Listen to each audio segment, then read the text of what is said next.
Greetings, dear ones. I am Kryon of Magnetic Service.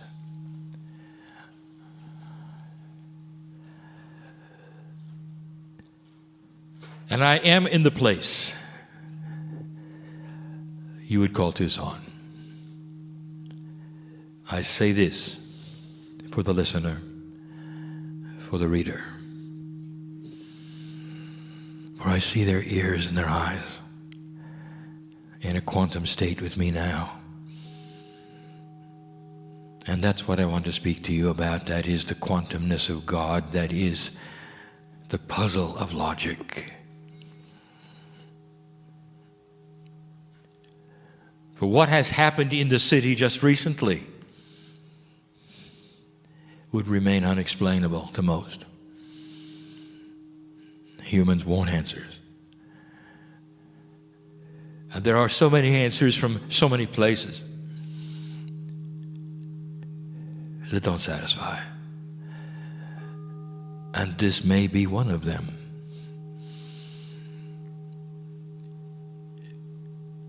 The reasoning escapes all of you because there are no reasons for such a thing. It is not pre-planned. There is no predestination. There was no certainty that on that day of the 8th of January that these things would take place. There are instead potentials.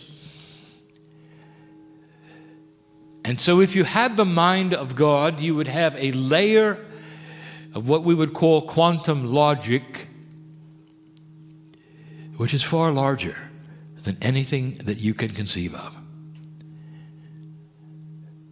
It's nothing that any earthling will ever be able to understand.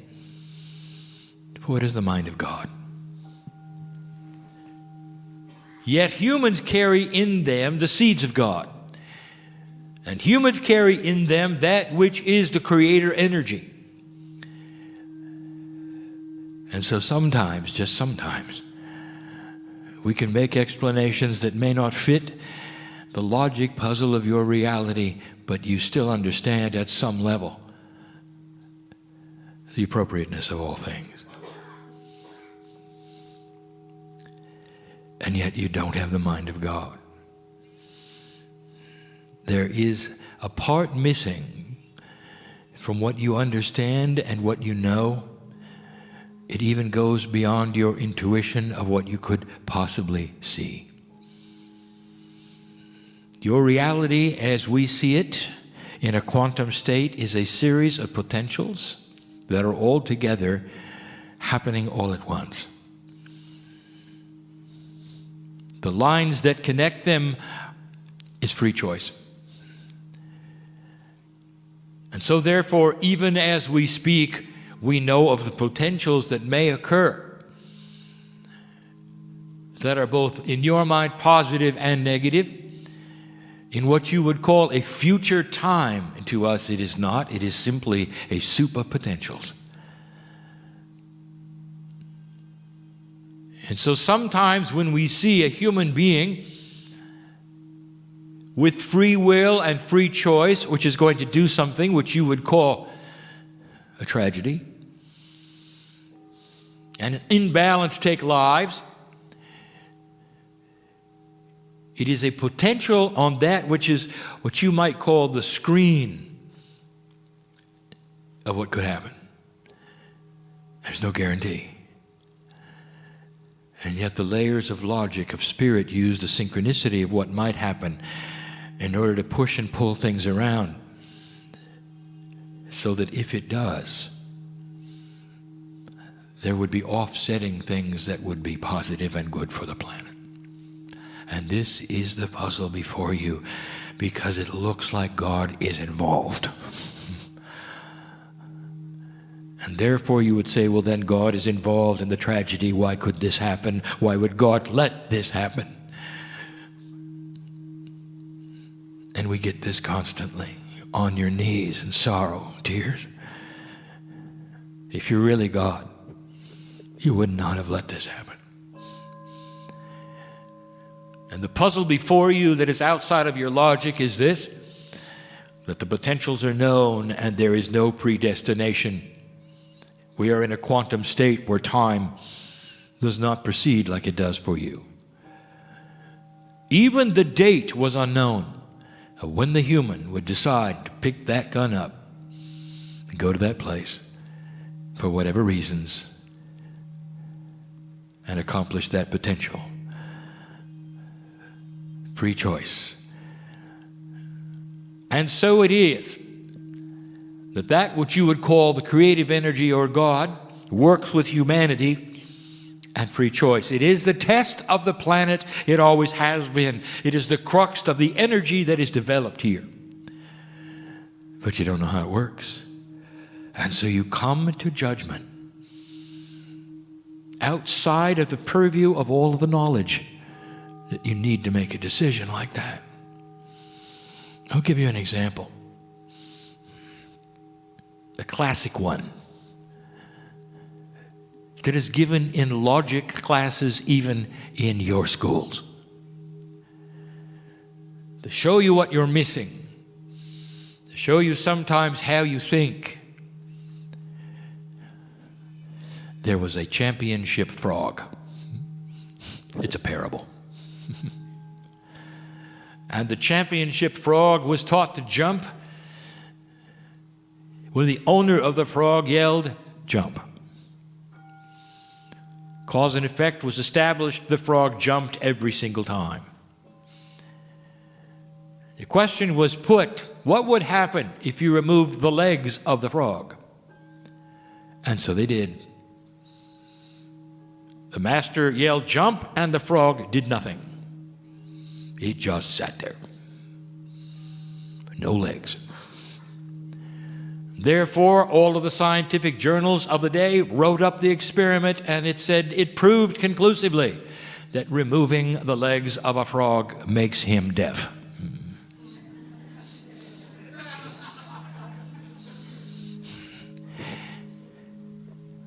And you'd do that if you didn't know how a frog jumps, wouldn't you? And you'd accept that, and it would be fine, and you'd move on. And as silly as it is to you, it exemplifies you don't know what you don't know. And therefore, your logic is not the logic of God. You don't have the mind of God. You don't have the love of God. But you're learning. I sit in a place of advanced souls, and the things I may tell you now, you already know.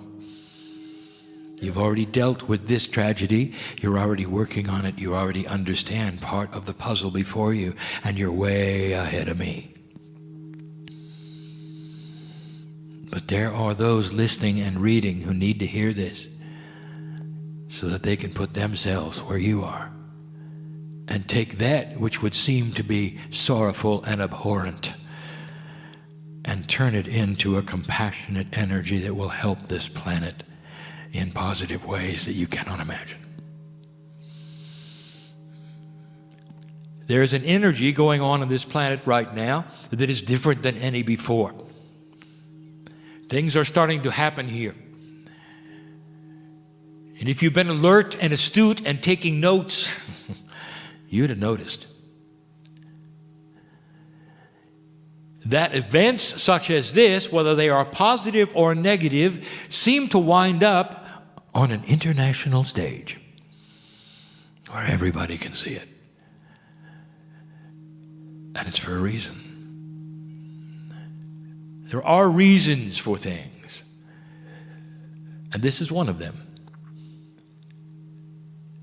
So that you could see the effect of compassion. We have told you the new energy that is being imbued into this planet by the crystalline grid of the ancients, by those living now, by the decisions of the harmonic convergence, by the 2012 alignment, all saying the same thing. Take a look at yourselves. And do not accept these things, whether they are good or bad, negative or positive, as simply things that always are. Look at the things you like and look at the things you don't like. And decide what you're going to do about them. Your action may be sitting in meditation and sending energy to the planet, sending energy even to the one who sits in jail, who is also loved by God.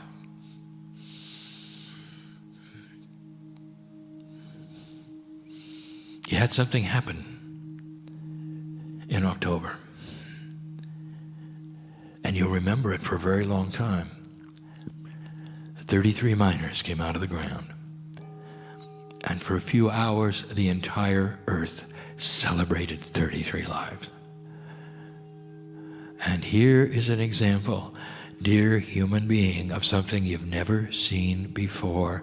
The earth can generate compassion without death. Good news. Compassionate news. Reunited families. Beauty.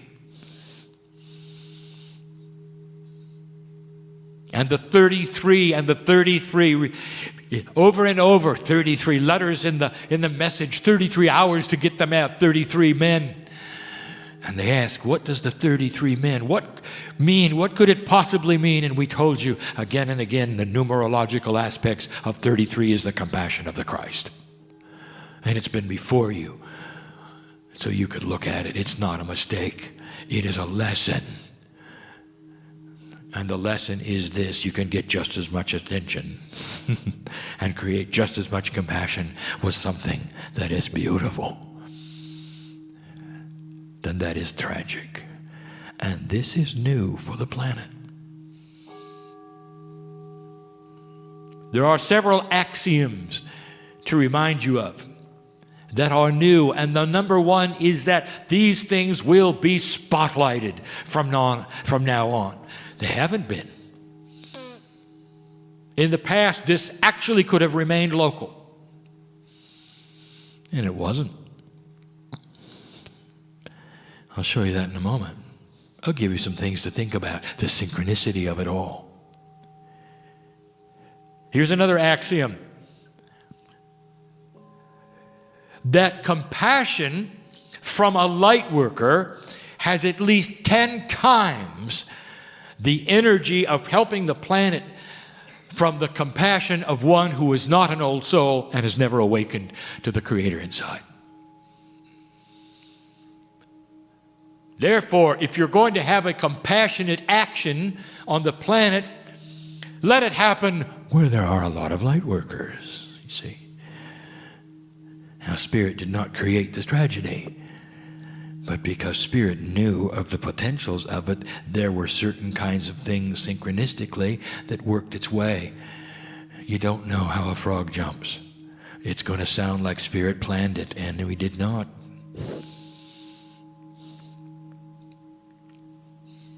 Let me tell you about the rules. Before we even speak of the event, let me speak of the rules of God. God loves all unconditionally. Rule number one. Number two, God does not punish humanity. This city did nothing wrong. The people that were involved did nothing wrong. And yet human beings want to go to their knees in guilt and say, what is it that would have created such a thing in our backyard to our people, to the child, to the legislator, and to the 6 who are not here anymore? What would we say to that? What did we do wrong? And why us? And that is always the question, is it not? And you wring your hands and ask for answers. Because we knew of the potentials of a human being with free choice doing what he did, it was not that difficult for us to work with it. We could not stop the human being, and we never will. Any more than we could have stopped those that boarded the airplanes and flew them into buildings, where 3,000 people died, horrible deaths, crushed. And it wounded the very heart of the nation. And they cried out, you could have stopped them. Oh, the humanity they say. You could have stopped them. And this is what you should know. The rules are this. Human being free choice will always trump the actions of God. But because we knew it might happen, synchronistically, we had those ready with cameras. Synchronistically, everybody caught it. Synchronistically, the entire nation could have the compassion which went right into the crystalline grid, which will never be the same. And the 3,000 knew it. And so did the 6. Standing on the other side of the veil years ago in your time to us today, we saw the potential.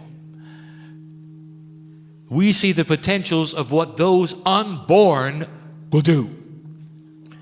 They are only potentials, but they are in the soup of our reality, our quantumness. You don't know how the frog jumps, so you cannot fathom what this must look like.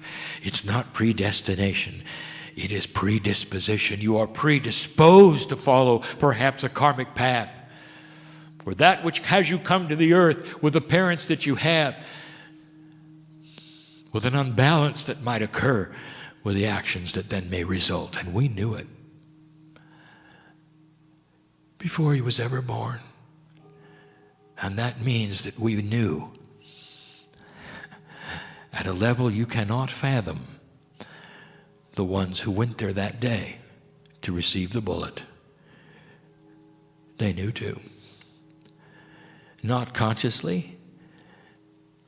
And I spoke to them before they came in. Here's the potential. See it? You're a piece of God right now, about to become a human being and give away the power and all of the knowledge that you have, and yet go down there once again and serve this planet, almost blind to the dimensions that you know, working in 3D, running into the walls of misunderstanding. And look at the potential. You might not last long. I spoke to the 9-year-old. My dear, you may only have 9 years, maybe a little more. And you know what she said to me?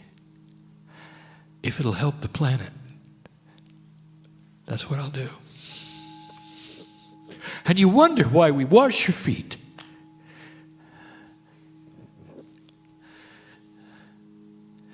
It's not up to God to stop these things, but we can do everything that is within the purview of what we are allowed around human free choice to make the best of it.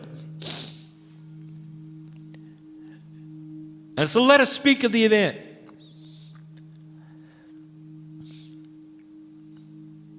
Why Tucson? I want to make a statement so that you'll understand this. For one of the questions is, when can we really truly start the healing of Tucson? When could we say we've turned the page and now we're healing, we've mourned enough, and now we're ready to get into another way where we can heal these lands and these hearts and all that? When will it start? I'll tell you, and you're not going to understand. It started before he was born. It started on January 8th. That the earth would have compassion for what happens here on an international stage, to the point that it would help peace on earth come quicker. And you wonder whether 6... I want to tell you, they're on the other side right now looking back at you. And they're saying to you, we did our part, make it worth it. Make it worth it. We stepped right into it. Why Tucson? Why here? Oh, dear ones, listen to the synchronicity of this and understand. This is a healing place.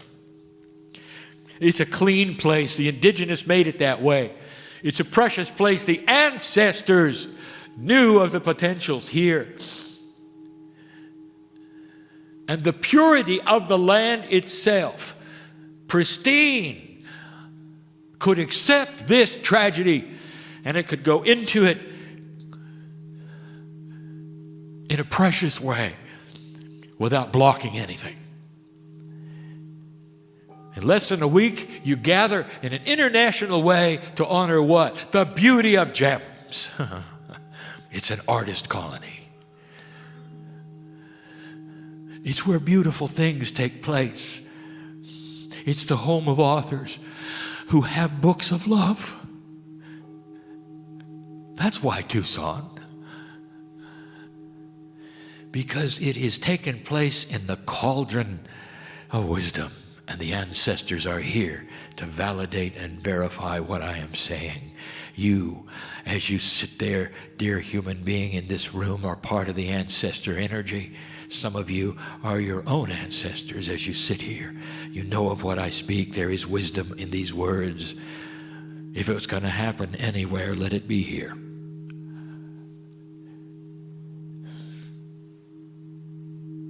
For this is the energy of wisdom. And it will be able to generate a compassion that no other place would understand but this one. For those who deal in art, in music, in beauty, in sound, in light, are wise old souls. And there's a lot of them here.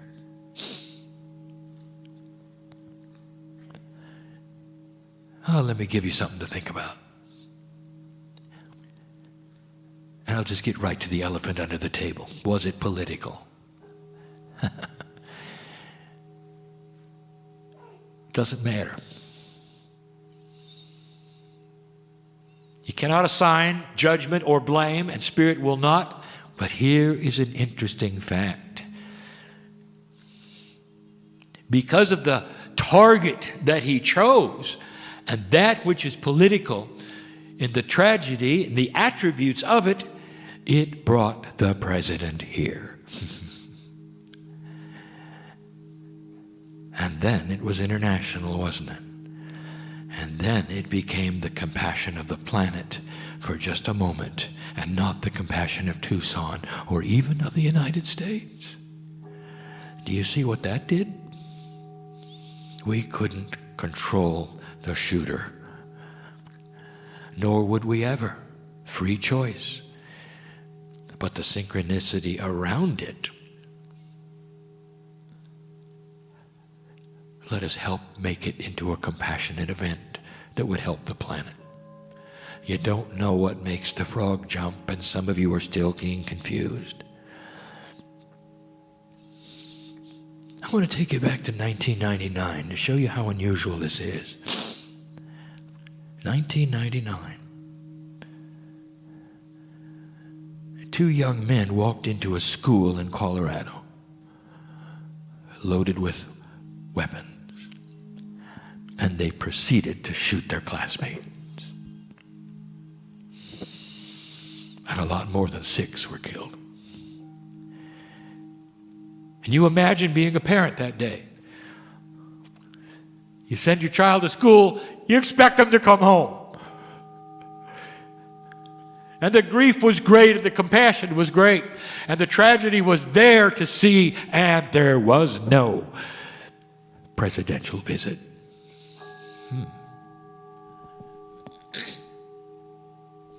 Are you starting to see this? 2006. A very unbalanced man walked into a precious place, an Amish schoolhouse, and killed the children. There could be no greater dichotomy than this. The Amish are already sacred, compassionate, gentle, harmonious people. And in walked that which was pure evil to them. And the whole community reeled with sorrow. And the president did not visit.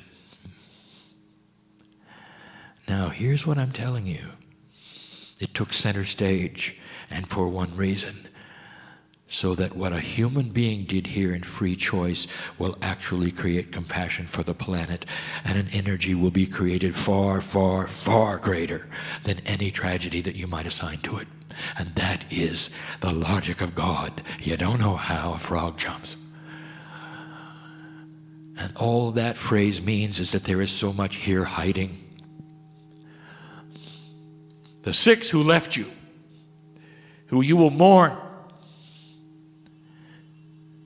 The son of Patricia who left you, who you will mourn, will all be back. And as they return and as they grow up, they are growing up in an energy that they helped create because of the compassion that was felt at their departure. That is the logic of God. And it's about peace on earth. It's about that which you are creating, which is changing the paradigm of your reality. And compassion is the key. And so, human being, what are you going to do with that?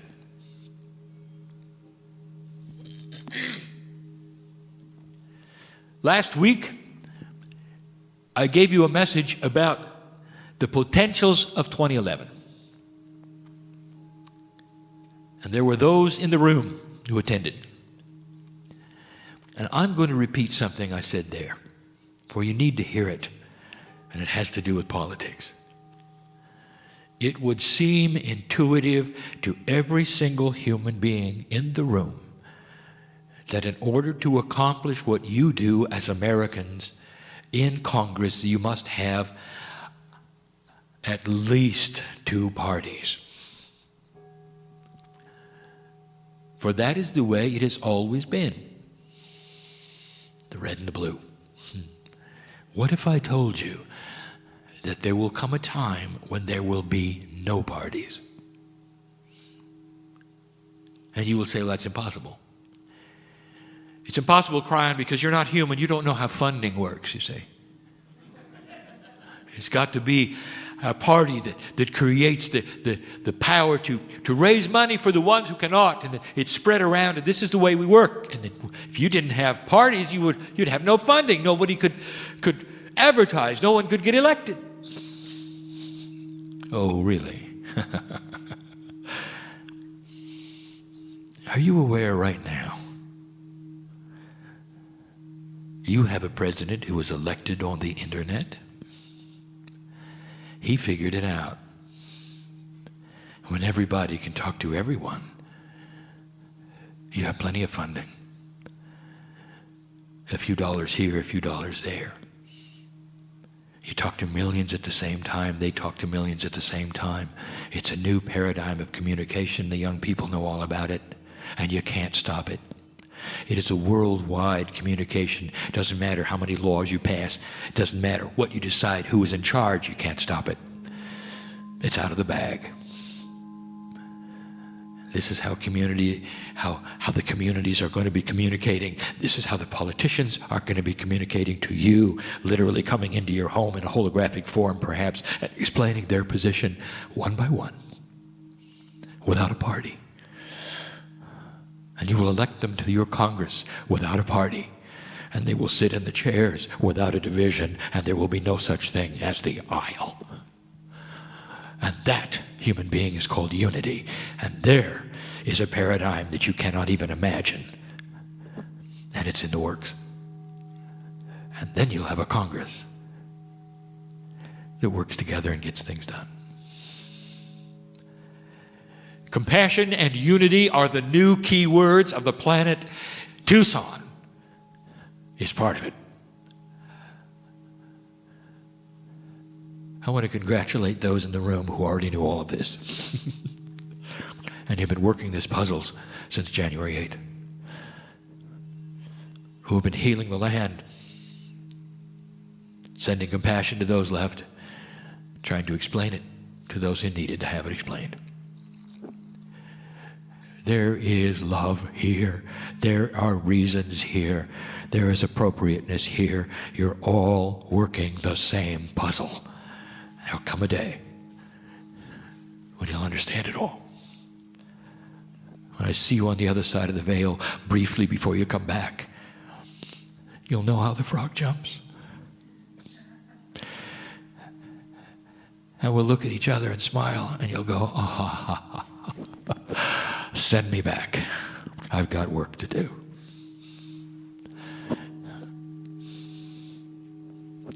Did you know that's why I'm here?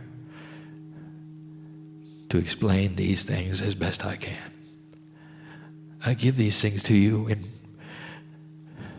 pure love. Pure love. And no conditions here. Whether you believe me or not, whether you believe this is real or not, whether you agree with me or not, I see God in you. And that's good enough for me. That's good enough for me. And so it is.